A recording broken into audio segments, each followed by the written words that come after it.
Hey everybody, it's Dave here from Vikings First and SKOL with Live at the 2-Minute Warning.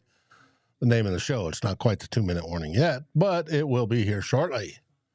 I wish to welcome Biggs here. We missed you this week, Biggs. Hope everything's okay. William, Phil, Freddie. Yes, it's abysmal, Freddie. Hey, Matt, SKOL. All right, Sam drops back.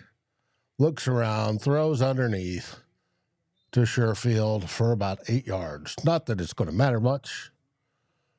Yes, Biggs, you're doing good. Good. Vikings fan in West Virginia. If Darnold would have thrown the ball away. Yeah, too many times. Hey, Chuck, how are you? And Johnny Mutt with another first down. Yes. And then we are at the 2-minute warning. That means the roll-in.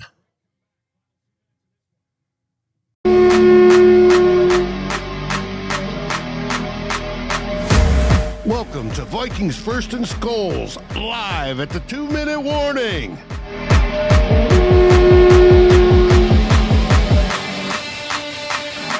Next. Hey there, everybody. I'll switch back to the single screen because it's just me for now.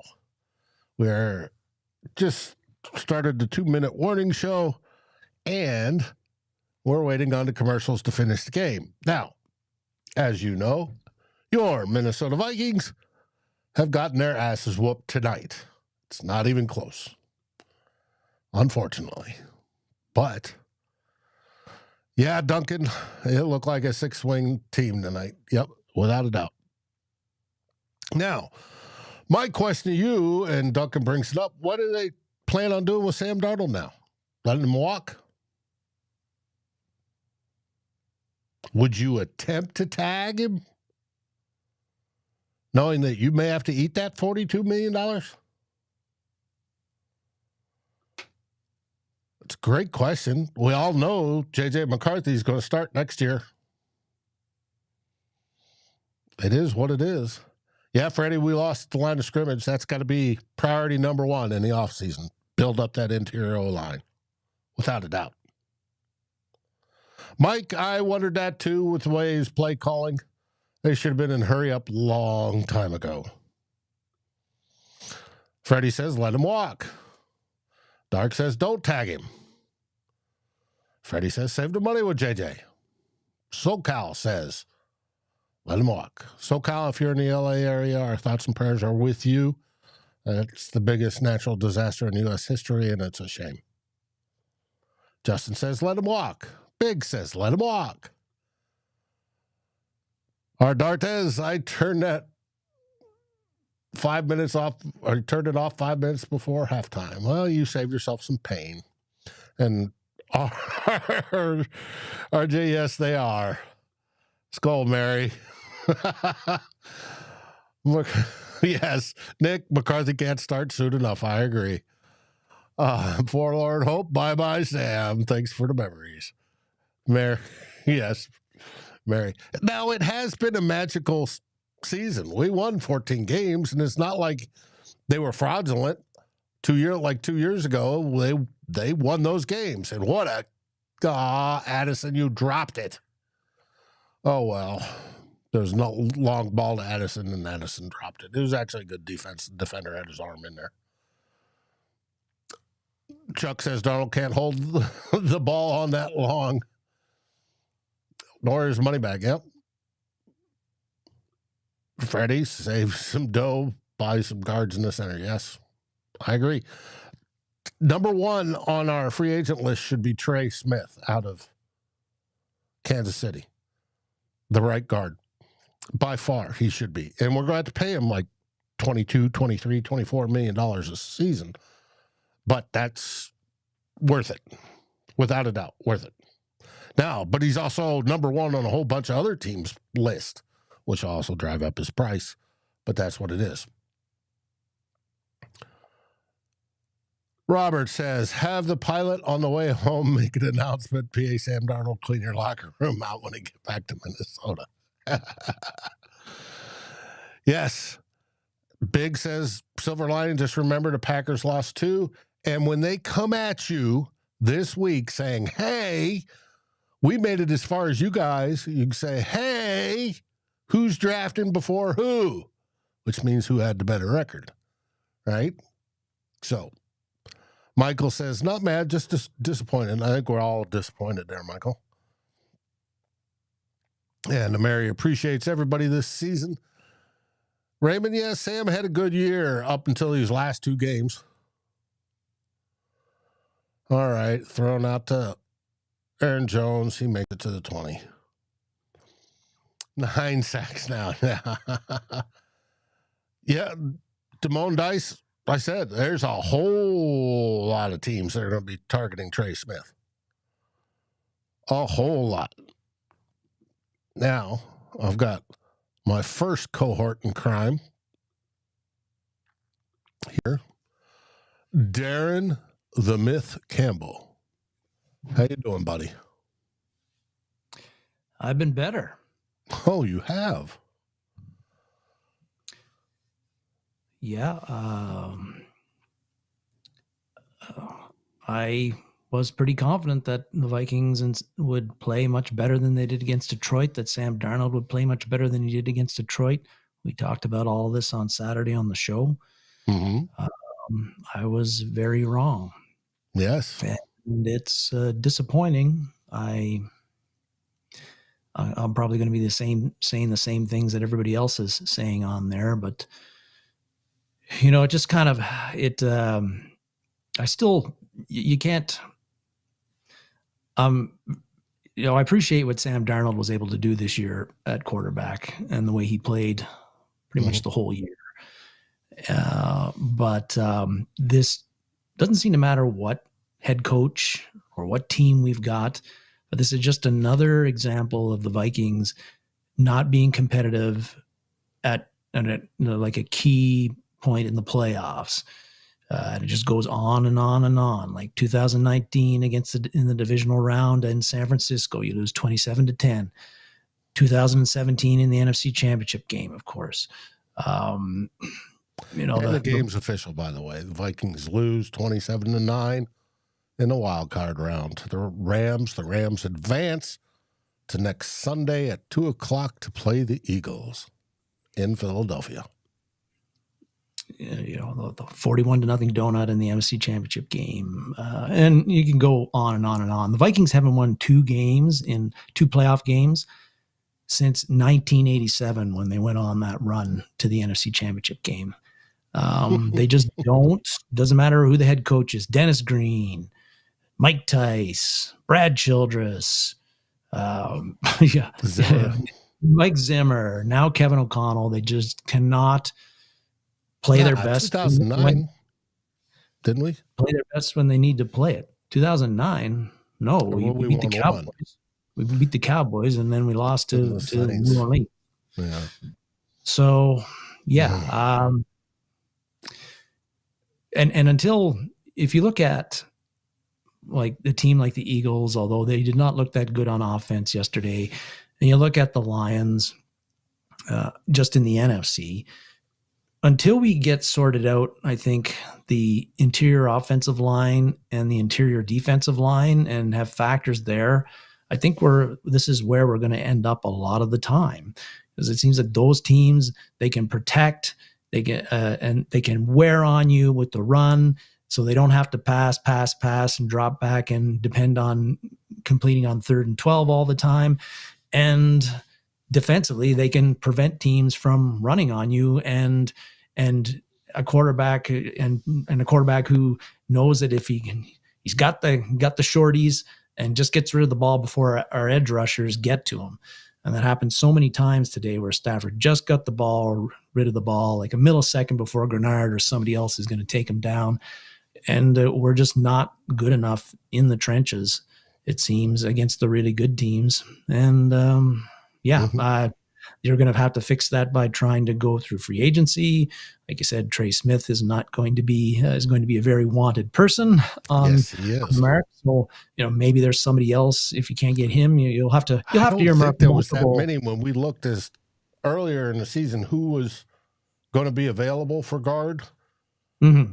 And we picked a half dozen guys, and like 5 of them signed extensions. Trey Smith was the only one that wasn't. But we'll have to look again. And we will. And some guys might be available that we don't anticipate based on cap cuts, but those guys aren't usually the ones that teams feel they really need to keep anyway. So a lot of stuff there, and maybe you don't look that way. Maybe there's better options on the interior defensive line in free agency that you go after. And if Trey Smith has got 20 teams looking for him, and you just, for whatever reason, you can't sign him. But he's the obvious one. Don't have a lot of draft picks. Yeah, but here we are talking about next season. I did not want to be here talking about next season tonight. Right. T-Bass says he's got to get back to his military upbringing. Sometime the captain of the ship is ultimately responsible, which makes me wonder. We've seen the value of Sam Darnold go way down in the last 2 weeks. I fully expect KOC to get an extension, but has the value of that also gone down in the last 2 weeks? Well, maybe, but it doesn't really matter to us because coaches don't count the salary cap. So who gives a fuck what they sign them for? If the ownership signs off on it, that's good. But Buck and Aikman were talking about how there's a lot of uncertainty about the quarterback situation in Minnesota right now. I would disagree with them. I don't think there's any uncertainty. It's a JJ McCarthy all the way in 2025 now. If you didn't believe that before the last 2 games, you certainly do now. And that's the way they're going to go. And Sam Darnold's going to sign with some other team for a significant amount of money, but yeah, maybe not as much as he would as if his season had ended 2 weeks ago. Mm-hmm. But there's no debate now, and that's why that when people start talking shit when a guy has a few good games about how they can't let him leave the building. Hey, let's see how this plays out the whole way through. Let's not get too hasty here. But I would have loved for Sam Darnold to make that decision as tough as possible on Kwesi Adofo-Mensah, but he did not do it. And I don't know. And tonight, seemed like. Another thing that disappoints me, I don't know if anybody mentions it, but we've seen this a few times when things don't go the Vikings way and things don't go Justin Jefferson's way. And I don't like the body language that I see from him in games like this, where he looks like he's moping and kind of checking out. I know it's frustrating. I know you feel that you should be able to get the ball, but fuck, win a route. Get open. And I realized that they had like safeties over the top on him and that sort of stuff.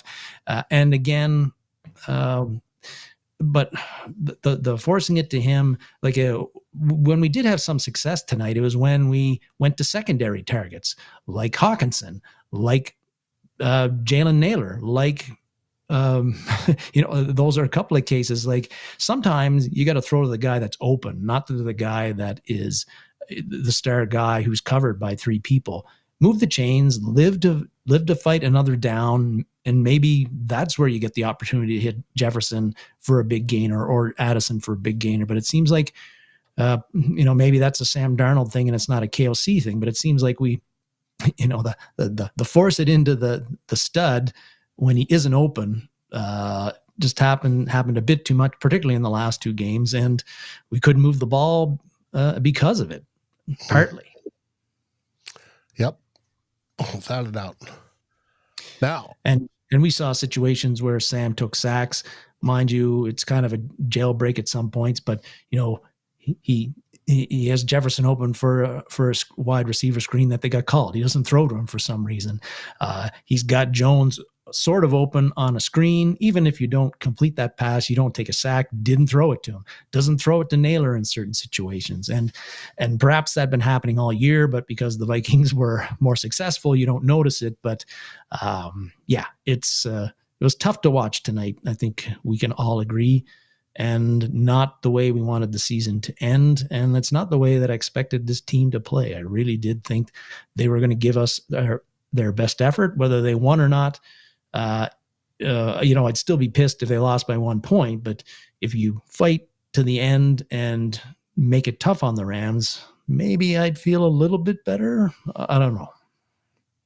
Yeah, if it was close, and we probably would, but it wasn't. It was from early on. It wasn't. It was terrible. Yeah, and I think that again, I think the talk about somebody mentioned about how the leader, it's on him, but I think KLC kind of got caught chasing the game there. I know we talk about, Tyler's always about this, about how we sometimes rail on a play caller decision based on the outcome and not the process. I don't know if going for it on 4th and 2 there, where we did late in the first half, was good process. I understand it's 70-3, you're struggling, but your offense has really been struggling. I know you're trying to turn things around, but things just weren't looking good there. I would have punted that ball and let the defense try, with less than 2 minutes left, and see the defense get a stop and go into the half 17-3, and then try to come out and get a touchdown, and then you're down by 1 touchdown. Instead, we go into half 24-3, and now you're really playing uphill. Mm-hmm. Big says, remember, this wasn't supposed to be a winning season. That was supposed to start next year. Tyler, what was your opinion, since we just got done talking about you? You're doing bourbon tonight, or rye. Nope, it's Kings County Bourbon. The oldest distillery out of New York, opened since 2011. Let me tell you, tonight pissed me off. Oldest distillery in New York, and it's opened in 2011? I think it was illegal to make whiskey in New York until like that time. So, gotcha. This game just pissed me off. Starting off, Brian Flores looked like he came out the same game plan as he did in week 8, which he just got absolutely obliterated with. And then the offense just could not get out of their own way. They allowed 9 sacks tonight, tied for the most ever in a playoff game. I think the biggest thing to take away here is it's twofold. One, this was an incredibly special season, and I really think that we need to take a step back, be angry tonight, but tomorrow take a step back and realize how much fun this year was and how great it was to watch this team, because it was so much fun to watch this team. It was a joy to watch Sam Darnold come out of his shell and show the quarterback that he could be. It was just enthralling to watch this team on defense early on just dominate great quarterback after great quarterback. It was great to see the emergence of Jordan Addison, Justin Jefferson being Justin Jefferson, Andrew Van Ginkel having an all-pro season, and Grenard getting snubbed because there just weren't enough spots. And how great Blake Cashman was. Dallas Turner had some really good reps. But tonight, I'm going to be mad. Tomorrow, I'm going to reflect. Tonight, they blew it. Brian Flores coming out with that game plan was dog shit. Kevin O'Connell not adjusting enough to what the Rams were doing. Chris Shula had him in a blender all game. All game. Just with the creativity with his blitzes, showing different looks, and attacking the Vikings offensive line, which... A first-year defensive coordinator, by the way. Yeah. Well, I mean, his last name is Shula. So he knows football. And he's been with that organization for a long time. I think since 2016 when McVay got hired. Maybe it was 2017. And he knows Kevin O'Connell because he worked with him. So getting torched like that really sucked. And there were some minor adjustments, but they didn't have enough. And everything that Darnold was used to doing, evading pressure in the pocket, wasn't working because of how they were attacking the pocket. The Ahkello Witherspoon strip sack, that dude wasn't even supposed to rush or blitz, but TJ Hawkinson releases, which he's supposed to do, And then Darnold steps into that void in the C gap, and Witherspoon's like, hey, Hawkinson's behind me. I'm just going to go make a play. And he did. And he deserves a ton of credit for that. But the thing that Darnold was so good at, which Troy Aikman bombed, by the way, said Darnold loves to run. He does not love to run. He loves to slide up in the pocket. And guess what? The next play, he slides up into the pocket. Troy Aikman sucked tonight, by the way. I'm going to obliterate him later. I just wrote a piece saying 14-win season, that doesn't matter. You didn't get anything. Yeah, it does. This was a season where they overachieved by 7.5 wins, which is historic. They're building a culture, and this was a reset year. So now you have a 34-17 record for this regime, and you're going into next year with a ton of cap space. Now you can go to prospective free agents and say, hey, we have a plan. This is what we've done with the little talent we have. We add your talent, we can take it to the next level. And to say that is just such a narrow-minded take. And it's incredibly frustrating from somebody who's supposed to be on one of the best broadcast teams in all the world. And he's just obliterating 14 wins. Screw you, dude. Like, what are we doing? Why are you saying that this season doesn't matter? It absolutely matters. But it doesn't matter because you don't go home with a Lombardi. Yeah, you have 3 of them. Congratulations. You earned them. This team will get there. I believe that this team with this regime and how the direction is going, they will get there. But to discredit it is just pissed me off more than the play. But my biggest takeaway, and then I'll turn it over to you guys because I've been ranting for what feels like 20 minutes. Rant away. The biggest thing for me tonight was all the major talent gaps that this team had came into major focus. No interior pass rush. The interior offensive line has been brutal for the better part of the last few weeks, especially without Christian Darrisaw. Blake Brandel has been bad without Christian Darrisaw. I think we can just say that. When Darrisaw was next to him, he was pretty dang good. So we need to kind of look at him next year. Is he good, or is he good because of Darrisaw? And if Darrisaw is back, are we comfortable with that? Are we comfortable with that kind of variable? And just the cornerbacks being an issue, not really feeling comfortable enough to play any kind of man coverage, which probably would have solved a lot of issues early on, and the lack of interior pressure. Maybe you send 3 or 4 guys because you trust a guy like a Jeffrey Simmons, or maybe somebody not quite that caliber to get pressure on the inside. It's just inherently frustrating that this is how that season ended. This season was fun. I've covered the Vikings full-time for 3 years. This is the most fun I've had. It was fun. It was real. And it ending like this is just going to empower all the J.J. McCarthy fanboys to just discredit everything Darnold ever did, when a lot of this wasn't on Darnold. He was not good tonight, but it wasn't all on him. And to me, I'm just mad. I'm just mad. Well, it doesn't have to be all. What's your stance on Darnold? I think you have to take a really long look at keeping him. I'm not going to tell you with any kind of emotional take that they should keep him or they shouldn't. My stance is going to be the same as it was last week, as it was the week before. I think you have to take a very long look at what you want the future to be. My big thing is always this. You wanted J.J. McCarthy to turn into what Sam Darnold is right now.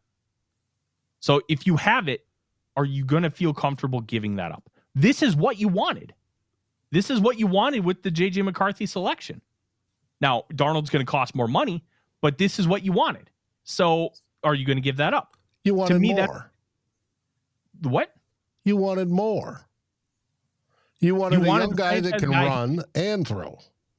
Yeah, but J.J. McCarthy's not a runner. He's a guy that can run. Same with Sam Darnold. Darnold had, 100 rushing yards this year? That's all McCarthy's going to give you. He is not a runner. He's a guy that can pick up yards on the ground. But he's going to be more willing to run. Well, and not sit there and hold the ball. I don't know if I'd quite go that far, but to me, J.J. McCarthy is kind of like Aaron Rodgers in that way, where if he sees an opening, he's going to take it, but he's not going to intentionally try to pick up yards on the ground, if that makes sense. Rodgers is great at picking up chunks of 10 yards in his prime. He was great at that. I don't see McCarthy as a guy you're going to design run plays for. I don't see him as a guy is going to get 200-300 rushing yards a year. But I do think that if he sees it, he'll take it. And Darnold did do some of that this year, but he does have that kind of psycho brain mentality that Kevin O'Connell loves, where he just wants to find shots and find shots.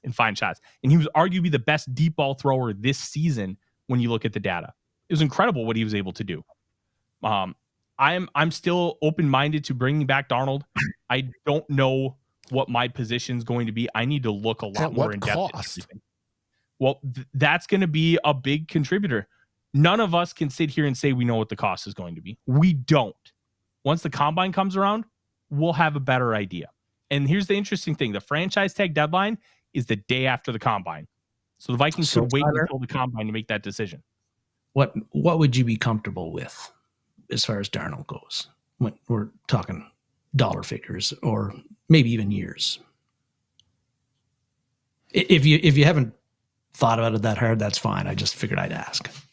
On the tip of my tongue or the seat of my pants or whatever metaphor you want to use. Yeah, they both. 1 year deal, the franchise tag of projected $42 million. A multi-year deal, I'd want it to stay around 35, similar to the Baker Mayfield contract. But you look at what Darnold did this year, you can replicate it. You can also improve it. I'm about to say he choked in the last 2 games. You want to replicate that? A lot of that wasn't on him. A lot of it was. But a lot of it was. But I think he has 1 full year under his belt, you give him another year and you let him build on that with the same system, with the same guys, with improved talent around him, then I think you can be able to elevate it. And we're going to hear a lot of people say, oh, this is just like Kirk Cousins. It's not. Sam Darnold elevated this offense more in 1 year than Kirk Cousins ever did. And I will be completely fine as of right now if we just make the move to JJ McCarthy and say, bye, Sam, you were awesome. Thank you so much. But right now it is a non-0% that I would want to bring back Sam Darnold. But I'm not going to make any emotional decisions. You have to be very rational about this. This is the quarterback position. But I keep going back to, you wanted JJ McCarthy to end up looking like this. Why are you saying no to it when it's staring you right in the face? Because you got 1 year of it. Because Sam has development and history behind him, and KOC's trying to work some of that out. Whereas JJ McCarthy's a fresh slate with equal amount of talent.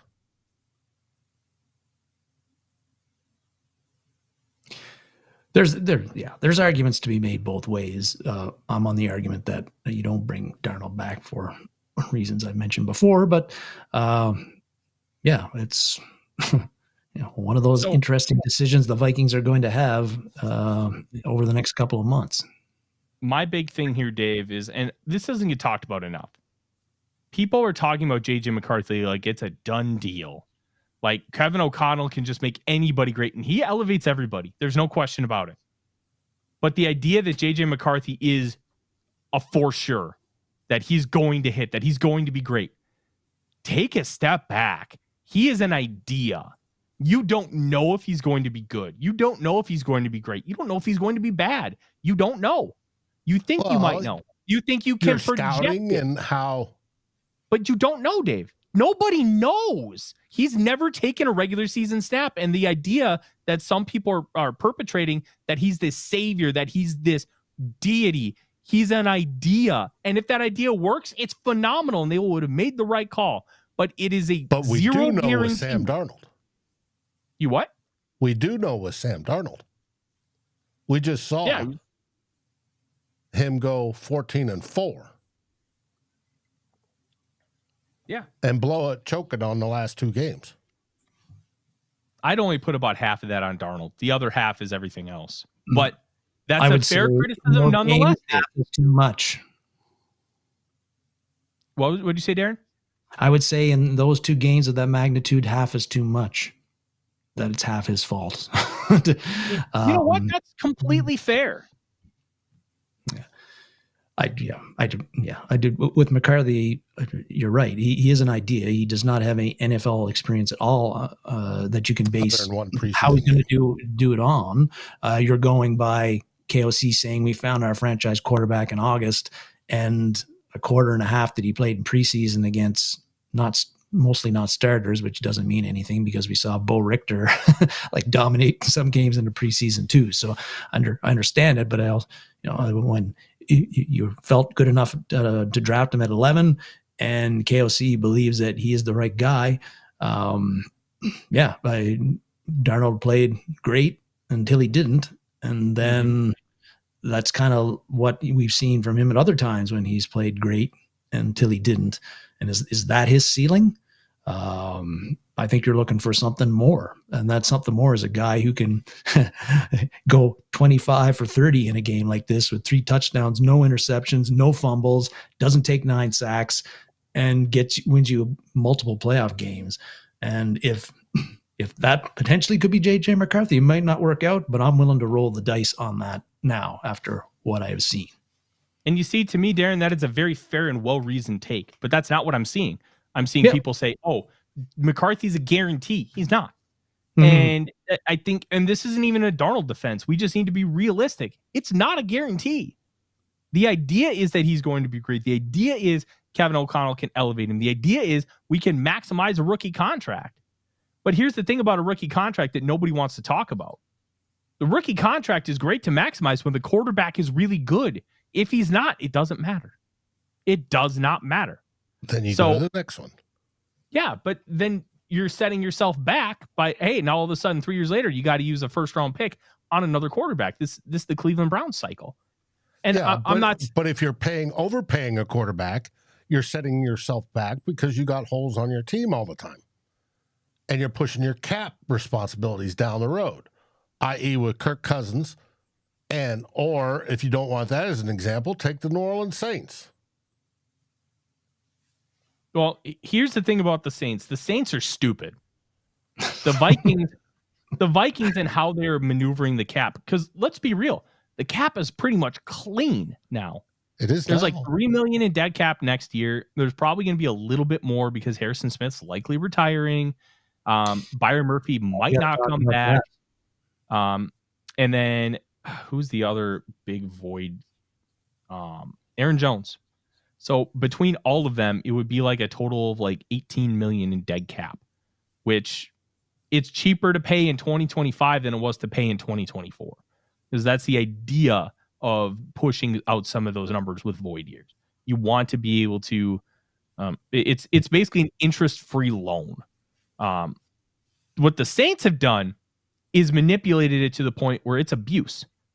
It's not paying your taxes on time. That's what we're looking at here. We're not looking at the same thing. And I think it's good to use void years in a smart way, pushing money out for guys that you know are going to be here, guys that you expect to be here. But the Saints abused the ever-living daylights out of the salary cap. And that's why they're in the position they're in. And that's why the Vikings have a healthy salary cap situation heading into 2025. Guys, was this Hitman's last game? I know he's going to get asked about it when they clean out the lockers, and he won't give them an answer. He'll give them an answer similar to last year, I think. But I kind of feel like it is, especially if Florida. I think even if Florida stays, I think he's done. I think this is the one last hurrah. And you know what? It was a fun ride. Bad ending, but only about 100 people get to experience a good ending every year on that field. And the Vikings just weren't that team this year. Nope.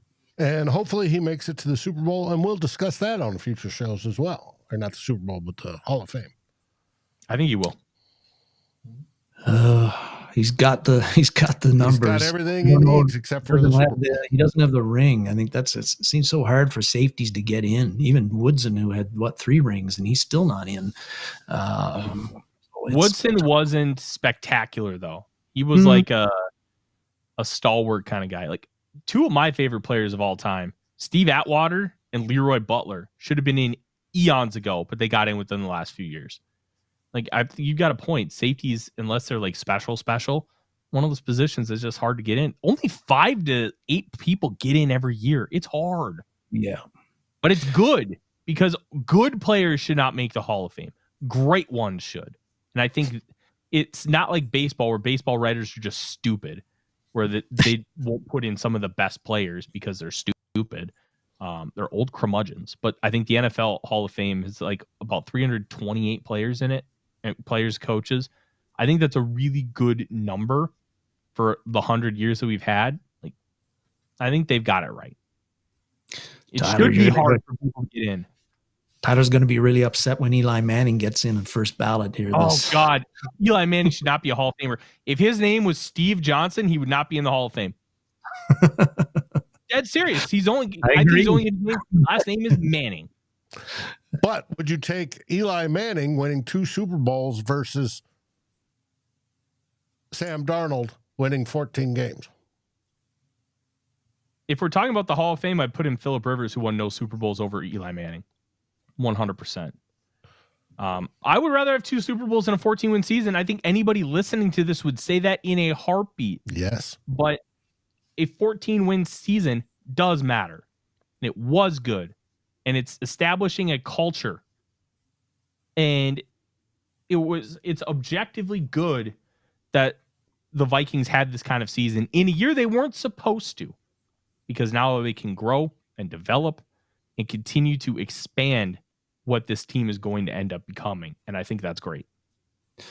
And the first step in that is making it to the playoffs 2 years in a row for the first time since 2008, 2009. No more of this 1 year on, 1 year off, or 1 year on, 1 year in, and then waiting 2 years. I think then you'll see they can make it back next year, which looks like a tough slate of opponents. I think, yeah, we can say definitely that this franchise is on the right trajectory. I think I'll feel that way anyway, but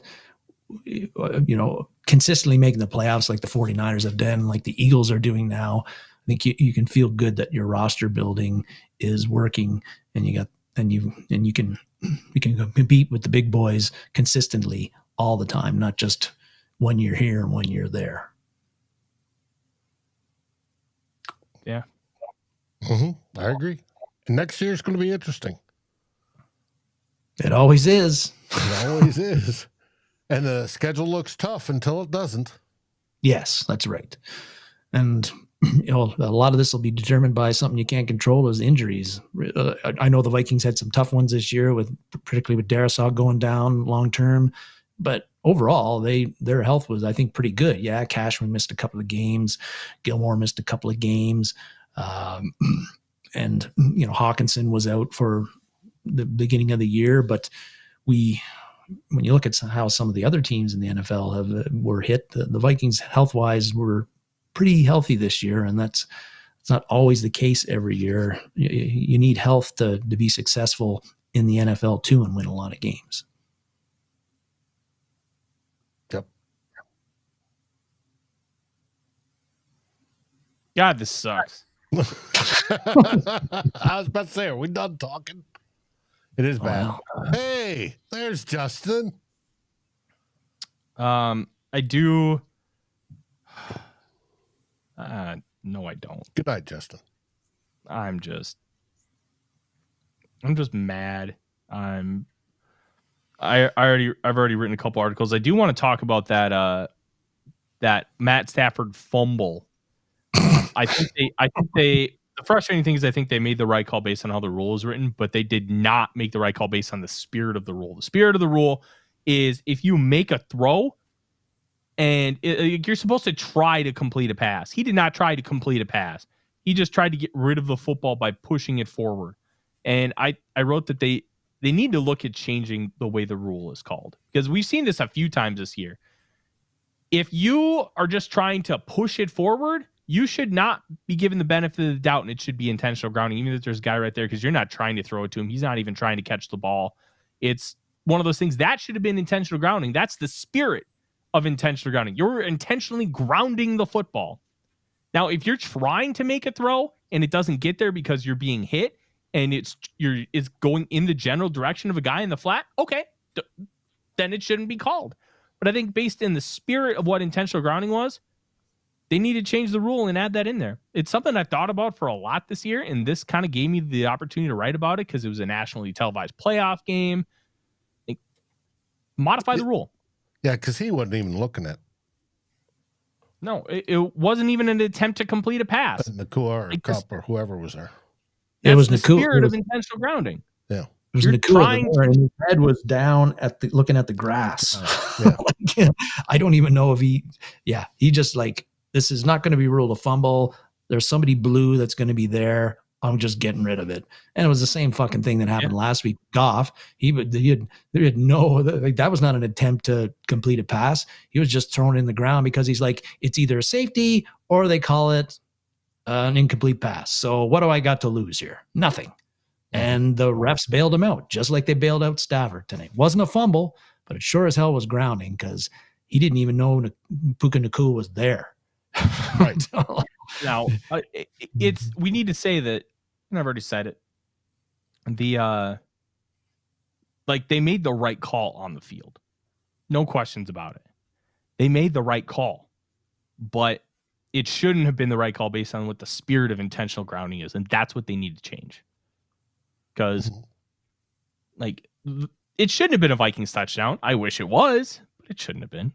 It was you could see that he threw the ball forward. It was blatant, but that should have been intentional. He lightly dropped it forward, I would say. I don't know if he threw it, but it wasn't a fumble. Mm-hmm. Now, somebody asked about Sal. Sal's down in. Yeah, at the game. The Vikings really did her a solid tonight. Yeah. All that fucking money to go there and watch that. But, hey. She is in Arizona. She is in Glendale, though. It's pretty warm there. So there are worse things. Yeah. Hope she stays a couple extra days and gets some sun. Oh, we'll see. I know her school's starting back up this week, so we shall see. No, she comes back Tuesday night, and a Tuesday show, tomorrow show, is up in the air. There probably won't be one, just a heads up. But it is what it is. Hey, I've seen KOC slammed here, Sam slammed here, the O-line slammed here, B-Flow slammed here tonight. It's time to be angry, and let's, work it through.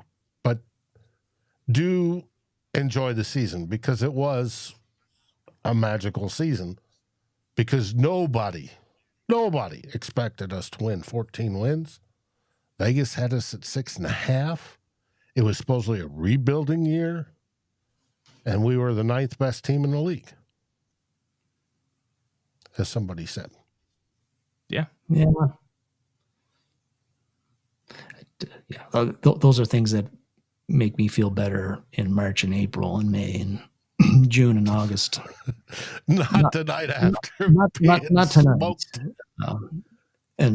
I'll feel even better if they make some great moves in free agency and make some draft picks that I really like. So, which is all we get to discuss now. Now we don't have that pesky playoff run to talk about. Deal with. Yeah. Now, Wednesday, Tyler, what are we going to talk about? Break down this game? Relive the pain? Yep. We're going to talk about, there's only so much you can break down because it seems going to be a lot different than it was in previous years. But what we're going to really talk about is the process, how this impacts things going forward. And I'm probably still going to be mad, but man, we just had a shitty end to a really, really, really fun season. And it sucks right now. It really does. Now, Jane Doe asked, is 9th best something to be proud of? And no, not really.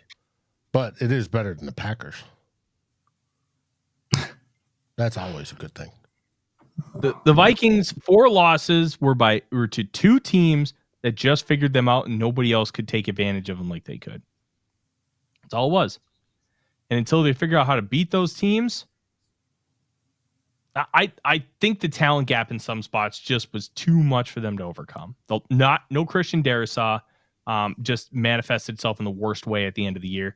I thought Dalton Reisner stunk tonight. Garrett Bradbury is fine, but you can't have terrible guards next to him. So that's kind of it's just kind of a brutal thing. And then Brian O'Neill getting concussed, and he got pushed back a couple times. And that's something that he's a kind of a slender tackle. Like that can happen to him once in a while. But then defensively, there wasn't an interior pass rush, and corners, they don't have great corners. They have average corners, and that manifested itself in a bad way.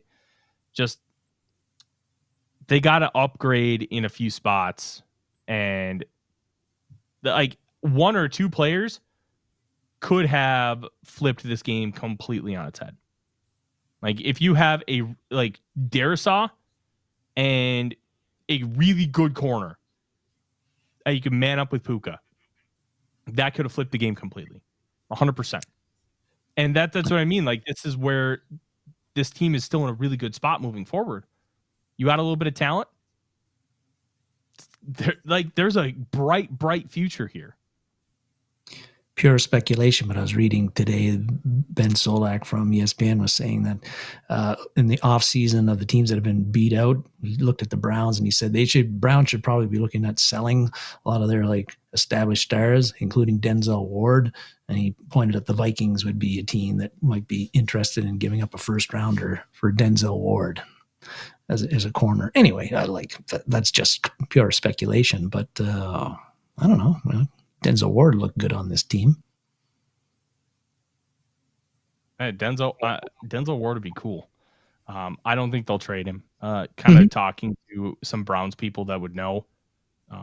It sounds like unless it's a first, they're not going to move him. So that's probably a no for the Vikings. But man, Denzel Ward in this defense would be sweet. He's got concussion issues though, so that's something to monitor and be aware of. Was there I kept seeing from ESPN advertise there's going to be a tribute to Kyrie Jackson. I never saw it. The whole thing was a tribute to Kyrie Jackson. I don't think they had like a ceremony or anything. No, they had built a clip. And because they posted the trailer, but that was it. But I think it switched to the LA Fires deal at the last minute. I didn't see anything during the game. But it is what it is. DS, yes, they're old and they're going to get a whole lot younger. It's because you have guys on the defensive back end that are over 30. Yeah, and some of it is a little inflated. Like Stephon Gilmore's 34. He wasn't supposed to be on this team. Andrew DePaula is your long snapper. He's 37 years old. So that's going to artificially inflate a little bit. Your swing tackle, instead of being like 26, is 34. So some of the numbers are a little out of touch, but I will say that they were the oldest defense by snaps played this year. So that's some of that's going to be Harrison Smith, Stephon Gilmore, and then Shaq Griffin.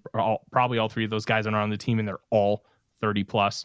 Van Ginkel's 29. Like they need to get younger, but it's not like they're this ancient team either. It's a really weird blend, but I'm not worried about the fact that they were like the oldest team. It's not like they have all these aging guys who just need to go that were huge pieces to this team. The only one that was a big piece is Harrison Smith. And Smith's probably retiring, and that stinks, but none of the other guys were here long term. It's just like 1-year deals to get us through, because like Mekhi Blackmon tore his ACL and Kyrie Jackson passed away. They weren't supposed to be here. Mm-hmm. Well, yeah, Griffin was, but yeah, Gilmore wasn't. And yeah, you're right. Those guys are 1-year flyers who probably weren't coming back. And the Vikings will replace them with either draft picks, Mekhi Blackmon coming back, and potentially free agency too. So, and Murphy is the only guy who, like I said, he just turns 27 this offseason, so he'd be the only one that you'd even consider bringing back, I think, as far as the corners go. And after the year he had, his price will have gone up significantly. Mm-hmm. Now, Freddie keeps asking about can we talk about Daniel Jones? Daniel Jones may be the QB2 next year. The whole idea of getting Daniel Jones is twofold. KOC. One, the potential of being the QB2 next year, as Dave alluded to. And two, if he decides to go sign somewhere else, now he counts towards the compensatory pick formula. Mm-hmm.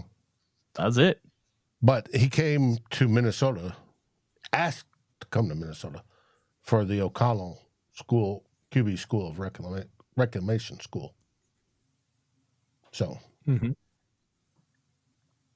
yeah, and he might get a couple of months of it, or he, depending on what happens next year, he could get a season and more of it. But but yeah, I don't know I'm not really expecting that he actually will be back next year. But kind of depends on what he wants to do too. Like, is he actually interested in being a backup somewhere, or where he's just solidly a backup, like what happened to Darnold in San Francisco, or is he looking to go somewhere where he might potentially be a backup first, but then a starter later if the starter struggles, like going somewhere like Las Vegas or somewhere else with like a topsy-turvy quarterback situation, which is like a quarter of the league, if not more. Now, T-Bass says the team needs a total rebuild. T-Bass, I would say, has that worked in Chicago? Who's been more competitive? Why would you totally rebuild a 14-3 team? That seems to be quite extreme opinion. Thank you, Jonathan, for the super chat. We appreciate it. Thank you. You're 14-3, and you had a plus 100 point differential, which goes to show that it wasn't really a mirage, even though it's kind of looked like it the last two games. But certainly got to rebuild in certain areas, as we mentioned. Need some interior defensive linemen who can rush the passer. Going to need some, probably potentially 3 new cornerbacks next year, and interior offensive line. But I think we're looking good in lots of other spots. Mm-hmm. I'd love to have a sexy Dexy type on the interior of the D line, but wouldn't Dave, we are going to have some fun with SKOL Search this year. Well, we got to get rolling on it, because before we know it, I'm going to have to make a roll-in with a whole bunch of players, and I don't have a clue other than yours, because I live here in Austin, and I heard that he's coming out, which is big whoop. Oh. That's what that's for. Quinn Ewers, there's a good quarterback in Quinn Ewers. He just doesn't know how to use it. It's like Jalen Milroe is out of Alabama, and he's coming out. My comp for him is Lamborghini Jalen Hurts, but ran by a 12-year-old that plays Madden. Does not know how to use it.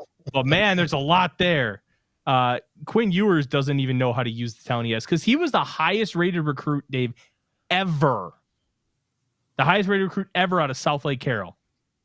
And yeah, but they he also just hasn't been able to put it all. He hasn't been able to put it all together because he's his own bozo. Arch it's Manning. It's incredible. He'll take over next year. I found that bizarre what Manning did there. He's the top quarterback recruit, and you go to Texas and sit on your butt for 2 years. Like, I don't know. Like, I'm sure he could have went to a top program where he would have played almost right away. Arch is unlike any other top recruit I've ever seen. He wanted to go where he wanted to go. He did like 0 media, 0 interviews. He said, "Hey, I'm going to Texas." And that was it. He didn't do no media after that. He wanted to go to Texas. And I think, like, he's Cooper's son. He's not Peyton's son. Right. And I think he just wanted to have a normal college experience, as normal as it can be when you're a Manning. He just wanted to go to Texas. And he said, "I'm going to Texas." I think they also thought he was going to sit for a year and then Ewers was going to declare. But then Ewers wasn't very good. And he came back. Like, the idea was that Ewers was gone, but then Ewers came back. So he sat for 2 years, but that's not even that big a deal. He started a couple games this year. They got him in sub packages. Like, he's in a fine spot. Yeah, Chris, if he would have gone to NDSU, he would have been a godsend. Yes, he would. But he wasn't going there. But we'll get into that more here probably starting next week. Mm-hmm.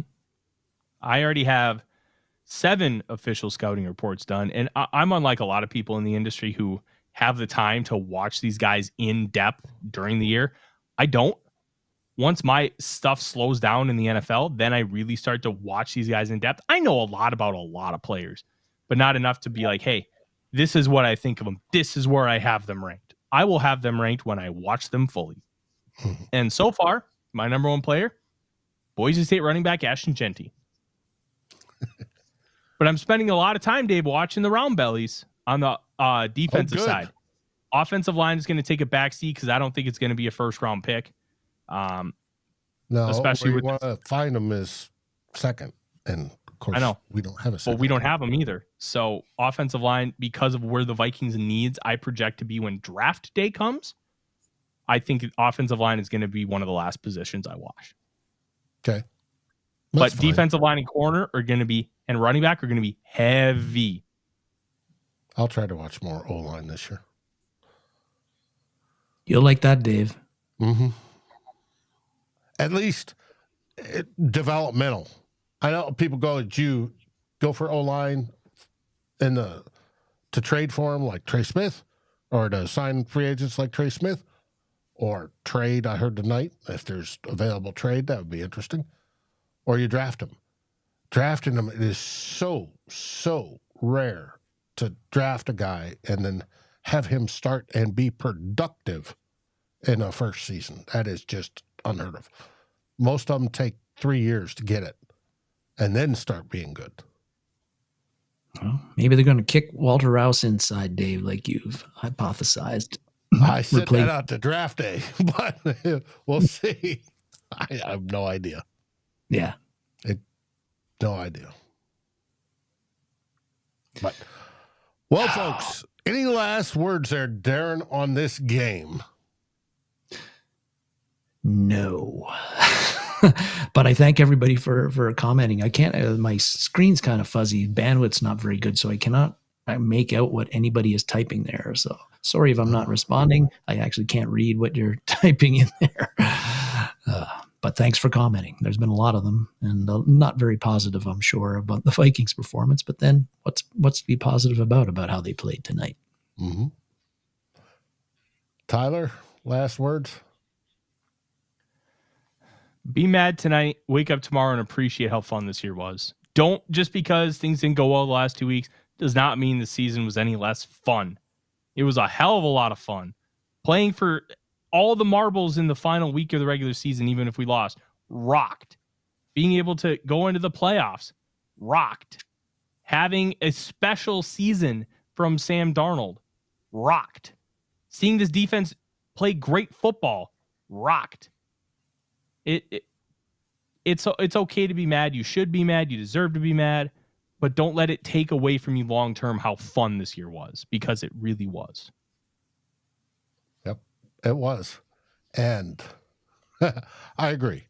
Be mad tonight if you wish. Get a good night's sleep.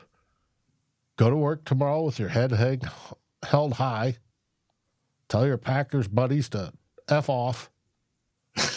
And I do that every day. And what do we say?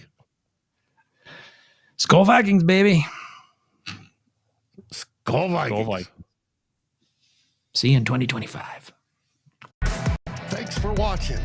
Please like, subscribe, and ring the bell. And share this episode with your friends and even your enemies. We'd love it. Thanks for watching Vikings First and SKOL.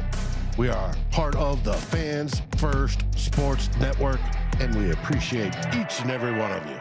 SKOL.